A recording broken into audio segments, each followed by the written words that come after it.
you can't even tell what it is.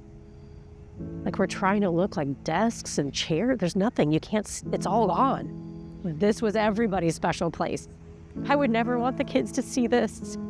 That's too much for them to take in. I would want them to see our next steps forward. I wouldn't want them to see any part of what used to be here for us. They've experienced enough trauma. Odyssey Charter School South is gone. The Eaton fire destroyed Principal Bonnie Brimicone's special place, along with over 40% of her students' homes. It is awful. There's no other way to really describe everyone's experience. Her biggest concern right now, her kids, and how these devastating fires impacted their lives. Unfortunately, even if you didn't lose your home, everyone's experiencing a level of trauma. Which means learning will focus on healing. The priority is the mental health and the social emotional well-being of our students. We don't start with curriculum. We start with community building. It will require leaning on counselors and school psychologists more than ever. We're just going to be present for them.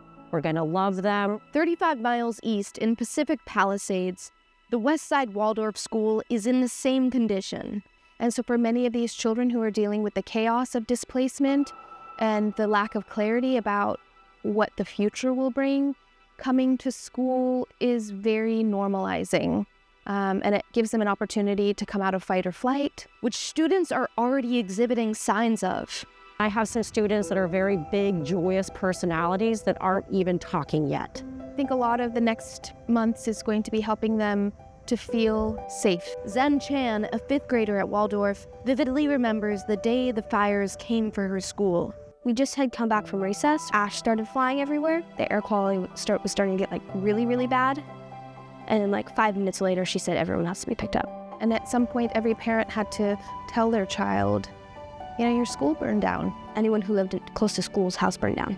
Even the parts of these schools that seem to have been spared have been deemed unsafe and completely unsalvageable. It's awful.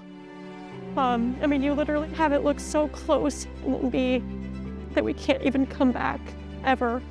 It's just a real heartbreak. As schools scramble to find new permanent locations, everyone is trying to take things one day at a time. I don't really know what's gonna happen. I know how everything was before the fire. Right now, it is always on all of my kids. I need to do everything within myself to get what my kids need right now, because that's what my kids need of me, and that's okay.